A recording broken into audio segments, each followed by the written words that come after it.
कहवा से आवेले शिव गुरु, कहाँ से गौरा मैया हो। ए शिष्य मोरा घर होला शिव चरचा चरचवा सोहावन लागे हो। ए शिष्य मोरा घर होला शिव चरचा चरचवा सोहावन लागे हो।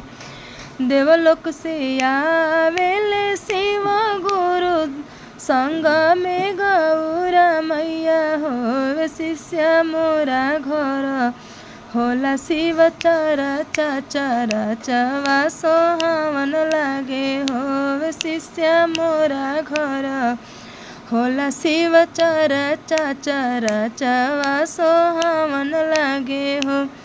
कहवा उतरबो में शिव गुरु, कहवा गौरा मैया हो।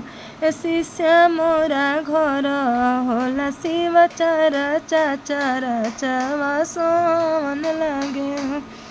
अंगना उतरबो में शिव गुरु, अंगना में गौरा मैया हो।